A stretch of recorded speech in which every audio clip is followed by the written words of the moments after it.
Olá, o meu nome é Josane Campos e esse é o canal Como Nossos Pais.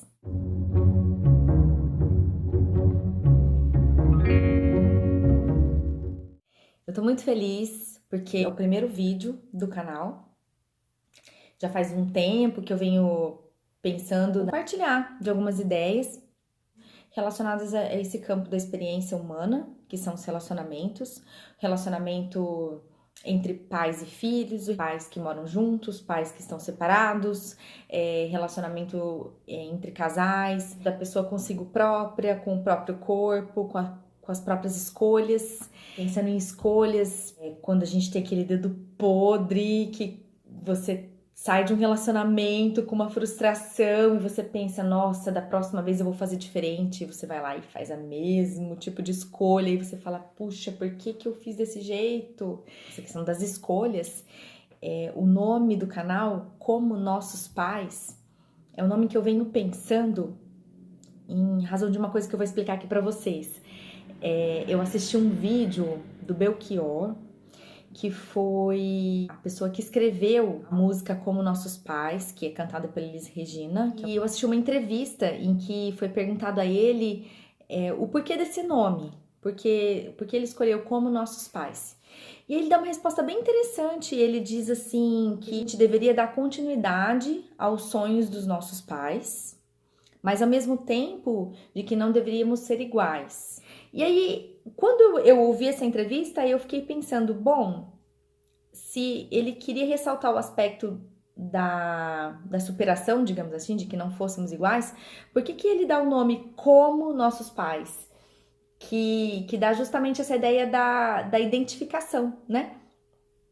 E aí, então, já que eu estava pensando num canal em que a gente fosse falar a respeito dos relacionamentos, eu pensei que esse seria um nome bacana, porque ele remete aos primórdios, às bases, digamos assim, que nos estruturam como ser humano, como sujeito, que são justamente os relacionamentos mais primitivos que a gente vai construindo com e como os nossos pais, né? E aí, para falar disso, eu pensei assim naquele aspecto que a gente às vezes repete, né? Daquilo que muitas vezes a gente vê nos nossos pais como defeitos, que quando a gente é criança, ou às vezes adolescente ou jovem, a gente pensa assim, eu quando for pai, eu vou fazer de um jeito diferente, vou escolher outra profissão, porque essa profissão não é boa. Justamente para fazer essas escolhas que supomos que são tão diferentes, a gente tem como referência, sim, os nossos pais, as pessoas que nos criaram, as pessoas que nos educaram. E isso é bem importante porque, assim, quando as pessoas que vão cuidar da gente começam a pensar na gente, antes mesmo da gente existir, existe dentro das explicações psicológicas, psicanalíticas, o conceito de identificação e o conceito, na verdade, de alienação, né? Que assim, antes mesmo da gente ser quem somos, existem os nossos cuidadores, os nossos pais, então, que sonham com a gente, que fantasiam a nosso respeito, que colocam, que projetam na gente quem seremos, né?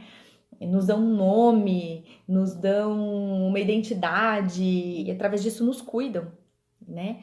E isso é muito importante, é fundamental para todo ser humano que a gente tenha quem cuide da gente, porque é a partir dessas bases, né, que a gente vai se identificando. Então eu sou o queridinho da mamãe. Então eu sou o protegidinho do papai. Enfim, a criança vai se identificando, né, e ela vai percebendo o que os adultos esperam dela. Isso é base para as nossas relações, mas ao mesmo tempo é muito importante que num momento posterior possa existir um espaço, né, em que a gente vai percebendo que a gente não é só o que os outros esperam da gente. A gente é um pouco mais do que isso. E aí, a partir de então, a gente começa a ter um espaço que, então, né, dentro desse processo de construção psíquica, a gente chama de separação, em que a pessoa vai começando a dizer alguns nãos, a construir uma identidade própria. E isso ela faz porque ela percebe que ela é alguém singular, que não é só o complemento da mãe, ela não é só o complemento do pai.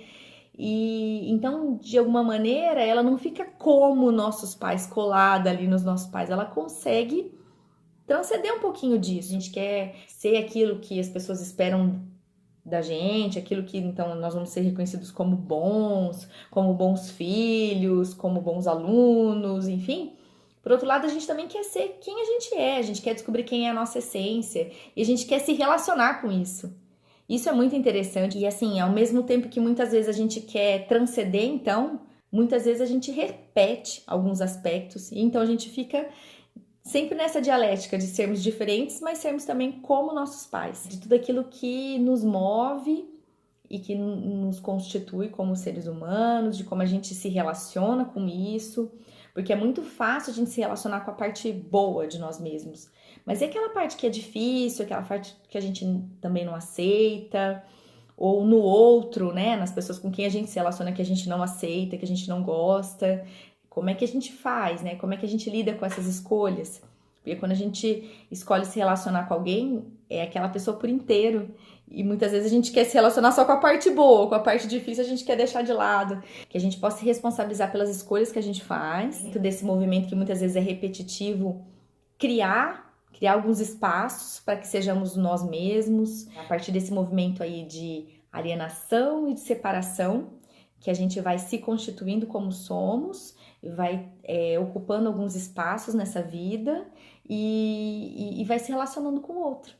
Se você gostou de pensar a esse respeito e quer continuar comigo nessa jornada, curta esse vídeo, curta esse canal, compartilhe com seus amigos. Espero você no próximo vídeo. Um grande beijo!